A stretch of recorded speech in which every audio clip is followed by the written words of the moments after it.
Veni Creator Spiritus, et des tuorum visita, implesut bella gratia. Hi, I'm Peter Adamson, and you're listening to the History of Philosophy podcast, brought to you with the support of the Philosophy Department at King's College London and the LMU in Munich. Online at www.historyofphilosophy.net. Today's episode, Your Attention Please, Peter Olivi. Here's a riddle, which I only just made up. What do you sometimes not pay when you want to, and at other times pay without trying? The answer is attention. Attempting to focus on something and failing to do so is the most familiar of experiences. You might be listening to a favorite podcast or reading a reasonably priced and handsomely packaged book based on that podcast and finding that your mind wanders. It happens to me all the time. I might be reading up on, say, 13th century Franciscan philosophy and realize that my eyes have been drifting across the same page for several minutes without my actually taking in any meaning. At other moments, we are also able to pay attention to things without any effort. We are often aware of things, yet not consciously aware of them. Suppose that you're at a crowded party, focusing on a conversation with one person, and then halfway across the room someone else says your name. Your ears will prick up and you'll notice you've been mentioned. You have been monitoring the hubbub of voices in the room without even realizing it. Given how common these experiences are, you'd think they would have attracted the interest of philosophers from the very beginning. But that isn't really the case. There were some discussions of awareness and attention in late antiquity, notably in Augustine and in Plotinus, who even gave the example of failing to concentrate when you're reading. But the first philosopher to put attention at the center of his, attention, was Peter Olivi. Born in southern France in the late 1240s, Olivi entered the Franciscan order at the tender age of 12. He studied at Paris and had the opportunity to learn from Bonaventure, who was by then Minister General of the order. Olivi seems to have expected that he would become a master at the university, but this ambition was thwarted after a heated rivalry between Olivi and another young Franciscan named Arnauld Gaillard. Probably thanks to their mutual recriminations, neither was allowed to pursue the higher studies at Paris needed to become Master of Theology. It wouldn't be the last dispute of Olivi's career. He was a provocative and challenging figure, known above all for his insistence that voluntary poverty was central to the mission of the Franciscan order. Other enthusiasts for this ascetic approach rallied around Olivi, seeing him as a great spiritual leader, even as others within and outside the order saw him as a troublesome radical. Olivi's orthodoxy was questioned, but he ultimately managed to persuade the order that his teachings were acceptable. In 1287, he was even appointed as the lecturer to the Franciscans in Florence. He died 11 years later in his native France. Olivi would probably be surprised to find himself praised as an innovative philosophical mind, or to be highlighted in this podcast at all. His vocation was that of a theologian, and his writings are dedicated to commentary on the Bible and to defense of his strict interpretation of the Franciscan way. His explicit remarks about the philosophers are largely dismissive, though one should bear in mind that by philosophers he means those who follow Aristotle. In one frequently quoted passage, Olivi's penchant for sarcasm is on full display as he responds to an argument of Aristotle's by saying, "Aristotle argues for his claim without sufficient reason, indeed with almost no reason at all, but without reason he is believed as the god of this age." Olivi sneers at those contemporaries who are willing to follow Aristotle's authority wherever it leads, rather than engaging in the philosophical reflection needed to improve on Aristotelian doctrine. And improvement was needed, in Olivi's view. We are, after all, talking about a pagan idolater who defended such abominable teachings as the eternity of the world. Olivi's very lack of allegiance to the Aristotelian tradition freed him to make new philosophical proposals, which can be almost startling in their anticipation of themes from the early modern period. Of course, Olivi isn't the first theologian we've seen stray into philosophical territory. nor is he the first to do so in the context of commenting on that mainstay of 13th century scholasticism, the sentences of Peter Lombard. It's above all here that he sets forth some of his most original ideas, in the form of a critique aimed at Aristotelian views on the human soul. Here, he's carrying on a discussion that began in earlier 13th century writings concerning Aristotle's definition of soul as the form of the body. In addition to the obvious difficulty that this could imply the soul's dependence on the body, so that it could not be immortal, there was a puzzle about whether we can really understand humans to have only one form. Olivi's contemporary, Thomas Aquinas, insisted that this is exactly what we should think. For Aquinas, the person is a single substance whose unity is provided by one and only one form, which is the person's soul. Olivi rejects this idea. Actually, that's putting it mildly. What he really says is that Aquinas' view is a brutal error, which is contrary to reason and dangerous to the faith. It may be true that some powers of the soul are tied to the body in the way Aristotle suggests. The soul gives us powers of digestion, reproduction, sensation, and movement, and Olivi admits that the use of such powers requires the body. But the rational soul cannot be a bodily form. This higher soul has powers that are manifestly non-corporeal, in particular the faculties of thought and free choice. So how could it have such an intimate relationship with the body? In order to explain how we humans can have such radically different powers, ranging from the lowly capacity for nutrition to the exalted exercise of freedom and intellective thought, we should simply give up on the idea that each of us has one and only one form. Instead, we possess a plurality of forms, which give us a variety of powers, or faculties. Taken in its entirety, the human soul is simply an aggregate or collection of these different powers, which are the parts of a greater whole. This conclusion frees Olivi from any concern that the soul may be unable to survive without the body, or that its relation to the body would render it unable to exercise a power of choice, exempt from the necessity that attaches to physical things. The rational soul is a stranger to corporeal things, something Olivi at one point memorably captures by proposing that the soul's being in a body would be like wine being contained in a chamber pot. But as Aquinas would be quick to point out, Olivi's pluralist theory has a big disadvantage too. It threatens to undermine the unity of the soul, and thus of the human person. Olivi seems to be suggesting that the person is not one, but at least two substances, an immaterial, rational soul hovering above an embodied being that is made up of another form and bodily matter. But in fact, this isn't how he sees things. Instead, the soul is already a substance in its own right, with no dependence on the body at all. It does have matter, but the soul's matter is incorporeal or spiritual, an idea taken from Ibn Gabirol and already used by Philip the Chancellor and Olivi's fellow Franciscans, Roger Bacon and Bonaventure. This spiritual matter unifies the multiple powers and forms that make up the single soul. The physical body, too, is included in the unified person. The lower soul is responsible for sensation and other tasks realized through the body, so we should admit that it is unified with the body it is using. The higher, rational soul lacks this sort of connection to the body, but it is unified to the lower soul because they share the same spiritual matter. Thus, even though the rational soul has no direct relationship to, never mind dependence on, the body, it forms a unity with the body indirectly or transitively. It is unified to the lower soul, and the lower soul is in turn unified to the body. All of this is, I think, profoundly un-Aristotelian, which of course would bother Olivi not one little bit. In Aristotle's writings on the soul, we are told that it is the human person who performs the various psychological functions through the soul. Your soul is not a separate thing in its own right, never mind a separate thing whose most important part is only indirectly related to your body.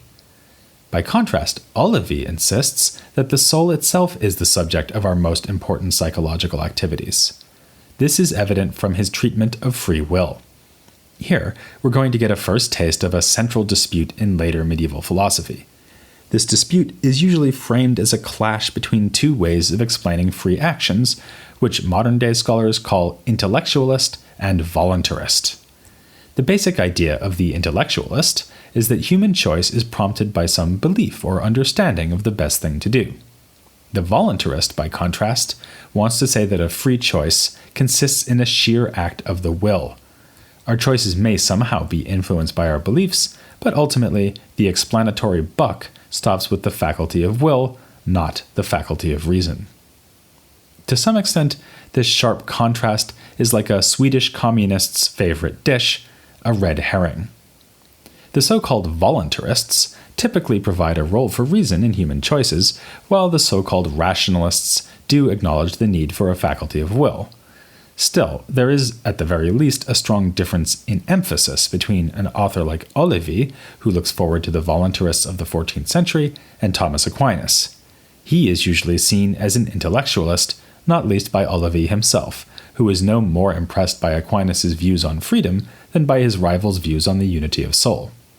For now, it will be enough to explain Olivi's complaints without asking whether he really represents Aquinas' ideas fairly. As Olivi understands it, the intellectualist explanation of choice would have the will being moved passively by reason.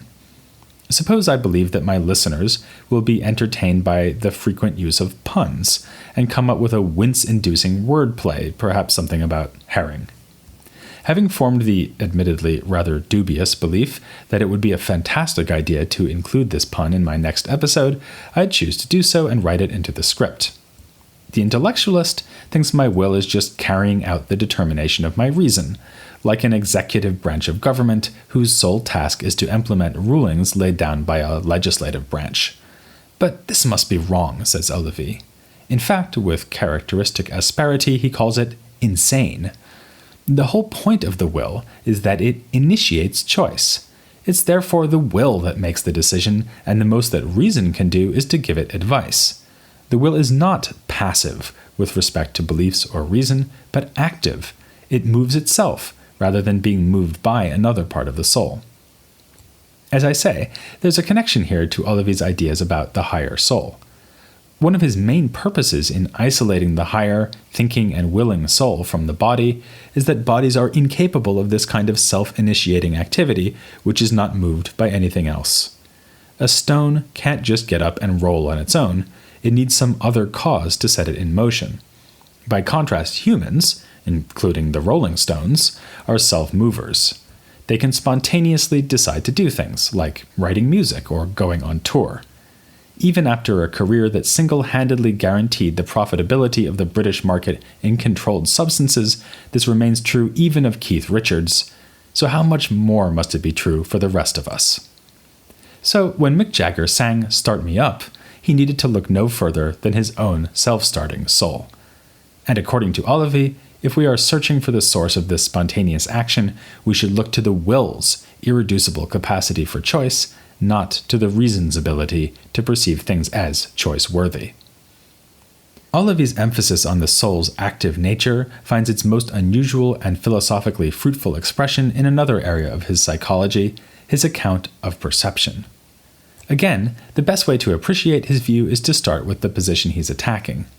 It's one we're familiar with since we've seen it put forward by Roger Bacon. According to him, perception occurs when a so-called species reaches the perceiver from an object.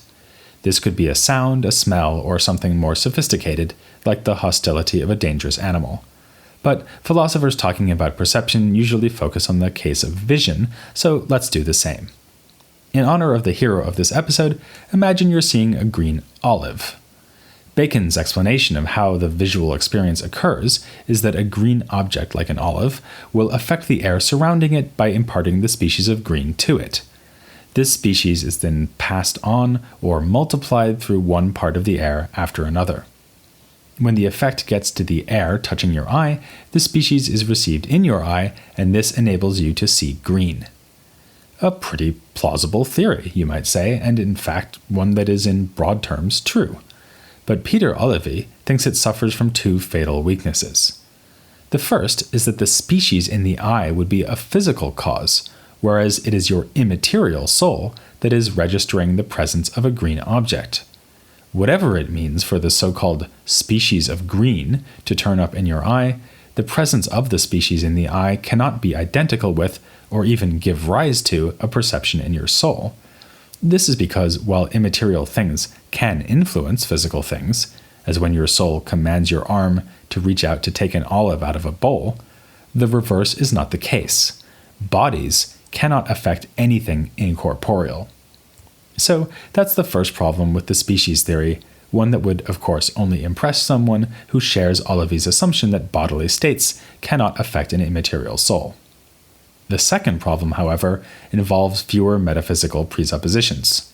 In fact, it is a brilliant, if not necessarily unanswerable, objection, which will have echoes in early modern philosophy in debates over the empirical basis of knowledge. Olivi observes that, according to the species theory, what you would be aware of when you see a green olive is not actually the olive. It is the species of green in your eye. This might explain why you see green, but it can't explain why you see the green olive. At best, what you would be accessing is a representation of the green olive. But this, Olivi insists, is just false. Unless you're looking at a picture of something or its image in a mirror, you don't see only a representation or species of the thing you see the thing itself. What Olivi is proposing here is an early version of what is nowadays called direct realism, a theory of perception that avoids invoking representations of the objects of perception in favor of the claim that we perceive things without any intermediary. Of course, merely denying representationalism isn't a positive explanation of how perception does work. Olivi does offer such an explanation, but not one that is particularly explanatory. It again ties in with his claims about the rational soul, and especially the will. On that topic, Olivi wanted to insist on the active, self-initiating nature of the soul, and the same is true here. What really bothers him about the species theory is that it makes us passive as perceivers, much as the intellectualist theory of choice made the will passive. Against this, Olivi insists that perception is no more passive than the will. To perceive an olive, I must actively do something. I must attend or pay attention to the olive. In fact, Olivi even uses the Latin word attentio to describe the phenomenon. He also uses the evocative language of imbibing or drinking in what is perceived. Less metaphorically, but still somewhat mysteriously, he speaks of the soul's aspectus, a kind of orientation or direction of focus that we bring to bear on things when we attend to them. Olivi gives an illustration of his point that is not unlike the one I gave at the beginning of this episode, about your mind wandering when you try to read. He asks us to consider someone sleeping with his eyes open. If there is some light in the room, the eyes should be physically affected by their surroundings, just as they are when the person is awake. So, the person should see if seeing is a purely passive process, as the species theory demands. But in fact, sleeping people don't see anything, because their souls are at rest and not attending to the things around them. I should note that Olivi doesn't rule out that the eyes are somehow affected by their surroundings. He admits that they are, as is clear from Roger Bacon's point that we continue to see after images of bright lights after we stop looking at them. Olivi's claim is rather that the physical effects in the eyes, or other sense organs, do not cause sensation. The soul perceives simply by attending to the things to which it has access.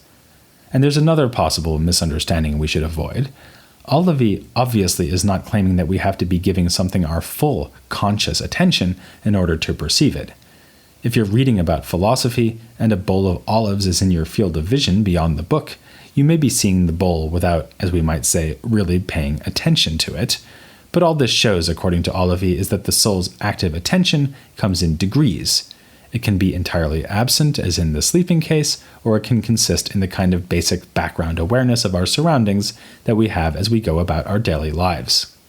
I think he would have loved the case where you overhear your name at a party, since it suggests that our souls are actively monitoring things all the time, always ready to give particularly close attention to something that suddenly comes to seem salient and interesting. Who has the better of the debate between Olivi and the representationalist? That's a complicated question, and in fact philosophers of perception today still argue over a version of the same question. The biggest challenge for Olivi and other direct realists is probably the difficulty of accounting for perceptual error, as when you take a green olive to be a black olive because you are seeing it through a fog of cigarette smoke, something that would have been a routine occurrence in many restaurants until just a few years ago. For a representationalist, this is no problem. It's just a case where something is represented, but without total accuracy. For a direct realist like Olivi, it's harder to explain, since he wants to insist that you are seeing the olive itself with no filtering representation that could distort the experience. He could, however, appeal to the fact that even as we directly see the olive, we are also directly seeing the intervening space between the eye and the olive, which in this case is full of smoke. So our overall experience combines these two perceptions. Meanwhile, his theory seems more plausible when we consider normal perceptions that represent things as they really are.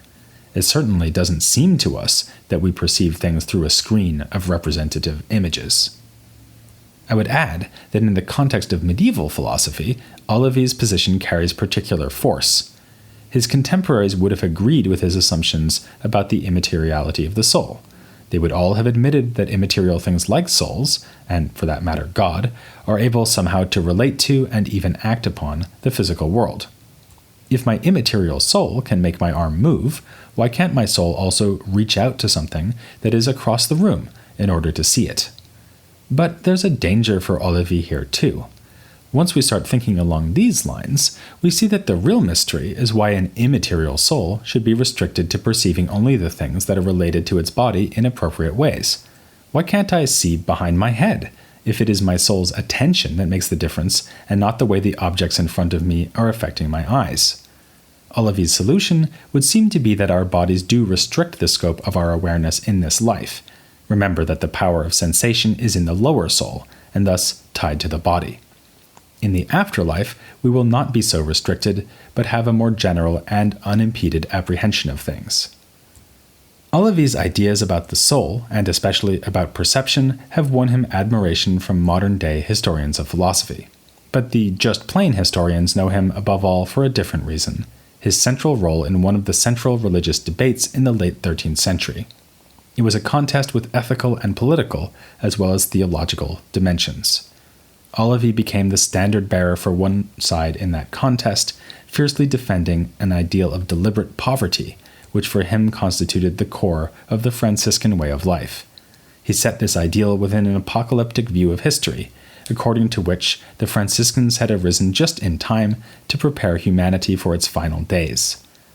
Assuming he wasn't right about this, apart from his calculations being off by about 700 years, I'll be back in a couple of weeks to tackle this topic of deliberate poverty. First, though, I'll be looking in more detail at the non-rational powers of soul that have occupied our attention in this episode, and in particular at the non-human creatures who share these same powers, animals. My guest will be Johanna Toivonen, one of the scholars who has done most in recent years to draw attention to Olivi, and who has thought quite a bit about the attitudes that Olivi and medieval thinkers adopted towards animals. So gather your house pets around your podcast listening device and join us for the next episode of The History of Philosophy Without Any Gaps.